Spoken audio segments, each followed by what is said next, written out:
Если бы, если бы, если бы, если бы. Привет всем ценителям и любителям кино! Представляем вашему вниманию новый развлекательно-познавательный проект Origin TV «Если бы». Первый наш выпуск мы посвятим знаменитому голливудскому актеру Леонардо Ди Каприо. Трудно найти человека, которому бы не нравился Ди Каприо, но вот только киноакадемики совсем его не жалуют. За всю свою карьеру, а этого ни много ни мало 25 лет, актер снялся во множество успешных и кассовых фильмов, однако не получил ни одной статуэтки «Оскар». Я заслужил это. Никто, кроме меня, не заслуживает этого. Ни ты, ни твоя мама, ни твой папа, только я. Американская гильдия киноактеров 5 раз номинировала Ди Каприо на Оскар и каждый раз бессовестно его динамила. В 2013 году, осознав, что звание лучшего актера ему не светит, Лео решил пойти ва-банк. Он не только исполнил роль в фильме «Волк с Уолл-стрит», но также и занялся его продюсированием. Но и здесь академики устроили подлянку актеру, продюсерских амбиций не признали, а номинация за лучшую мужскую роль так и не принесла ему долгожданную статуэтку.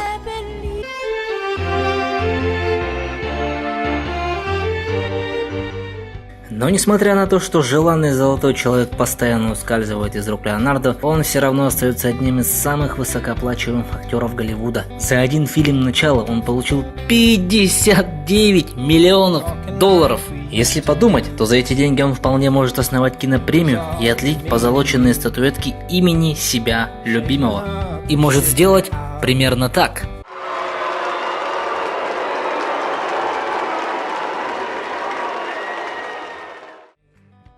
Но давайте вернемся немного назад. Впервые Лео появился на большом экране в фильме «Зубастики 3» в далеком 1991 году. Картина не имела большого успеха, критики разнесли игру всего актерского состава, и Леонардо пришлось дальше довольствоваться маленькими эпизодами на экране. Через 2 года Лео сыграл роль мальчика с синдромом Дауна в фильме «Что гложет Гилберта Грейпа». За исполнение этой роли он получил свою первую номинацию «Оскар» в звании «Лучшая мужская роль второго плана». Лео обошел на кастинге 400 молодых актеров, его лично утвердил Джонни Депп.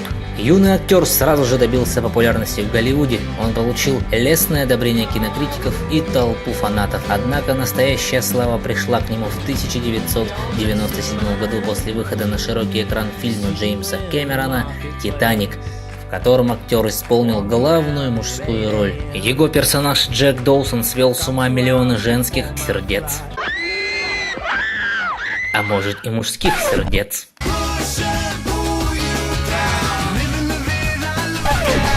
Однако для голливудских боссов кандидатура Лео не всегда была номер один. Мало кто знает, что изначально на главную роль Джека претендовал Мэтью МакКонахи. Да, это именно этот парень. Давайте попробуем представить, что было бы, если бы МакКонахи сыграл Джека. Смотрелся бы он гармоничной парой для многострадальной Роуз. Помните веселые танцы Джека и Роуз? Мило, не правда ли? А если так?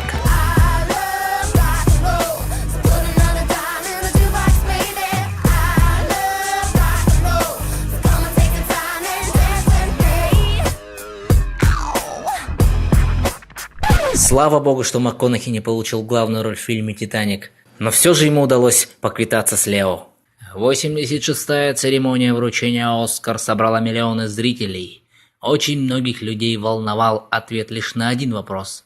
Поднимется ли Леонардо Ди Каприо на сцену за долгожданным и заслуженным призом? И вот, когда настал момент истины... The Critics' Choice Award for Best Actor goes to... All right. Matthew McConaughey, Dallas Buyers Club.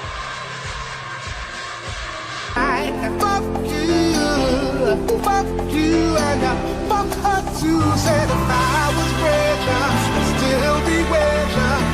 Fuck you, and fuck her too. Said if I was richer, I'd still be richer. Fuck you, and fuck her too. Said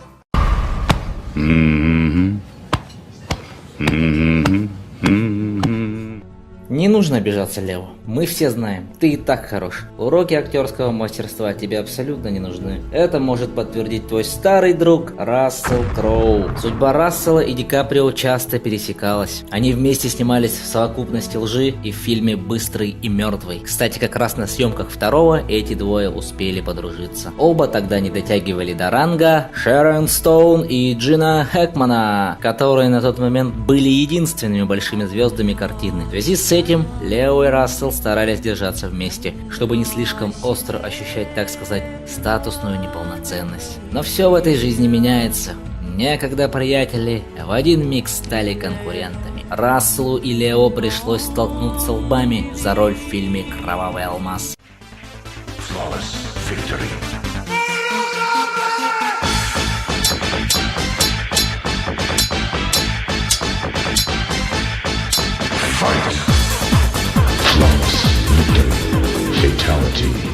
Как вы уже догадались, в итоге роль досталась нашему герою. На этот раз актер отлично вписался в образ контрабандиста, арестованного за попытку нелегального ввоза алмазов в Либерию. Несмотря на безоговорочно потрясающую игру и то, что критики в один голос называли его работу одной из лучших, Ди Каприо снова оказался за бортом. Нелогичность действий киноакадемиков просто выносит мозг. Твою мать, это шутка, что ли? Нет. Давайте специально для этих специалистов кино покажем, что было бы, если бы Рассел Кроу снялся в «Кровавом алмазе» вместо Леонардо Ди Каприо. Итак, вот Лео в роли Дэнни Арчера показывает весь спектр эмоций. Его лицо выражение нормальное. Его лицо грустное, злое, веселое. А вот эмоции, точнее сказать, эмоция Рассела Кроу. Без обид, Рассел, мы, конечно, иронизируем. Кроу, как-никак, в отличие от Ди Каприо, у тебя есть Оскар в кармане. Но не в этом суть. Суть в том, что Голливуд – место тесное, и актерам приходится соперничать друг с другом. Как это случилось с нашим героем и самим Кристианом Бейлом. Ох, все мы знаем, что этот актер тот еще монстр в плане киноискусства. Да он же сам Бэтмен, черт тебя возьми. История взаимоотношений актера началась с того, что Кристиан не получил роль у Джеймса Кэмерона. Догадываетесь, о какой роли идет речь? И снова Джек Доусон в фильме «Титаник».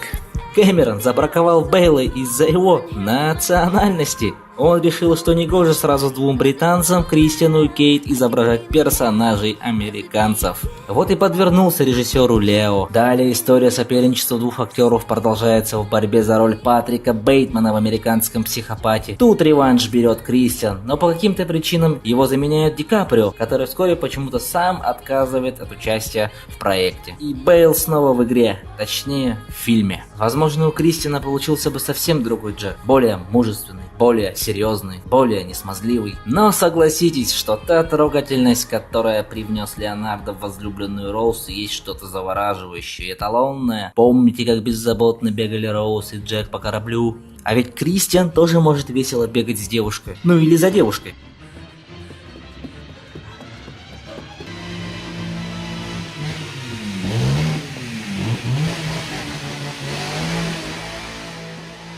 Леонардо показывает удивительные художественные способности, рисуя обнаженный портрет Роуз. Бейл тоже не обделен талантом рисования. Следующий человек, у которого с Лео есть свои счеты, это Джим Керри. Да, всеми любимый комедийный актер связан с именем Леонардо Ди Каприо. Но история тут попроще. Мартин Скорсезе, тот самый режиссер, который обожает снимать Ди Каприо, в своих картинах задумал снять биографическую драму «Авиатор». Лента повествует об американском изобретателе и предпринимателе Говарде Хьюзи, страдающего психическими расстройствами. На эту роль и претендовал Керри, но слава богу обошлось. Ди Каприо вновь шокировал критиков своей безупречной игрой, а они, бессердечные сволочи, снова не дали ему золотую статуэтку. Ну правда, сколько можно? Только представьте сцена, где Лео изображает страсть с Кейт Бекинсейл.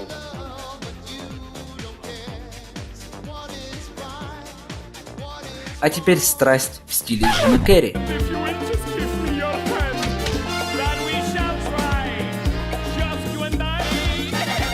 Ди Каприо мастер играть тех, у кого не все дома. А Джим, как мы знаем, вообще в этом деле корову съел.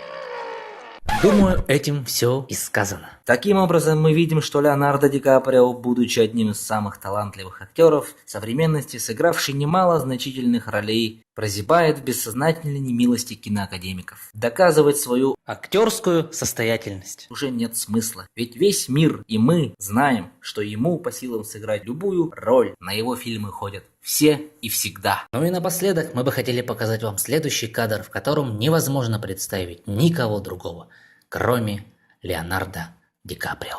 До новых встреч, уважаемые кинолюбители!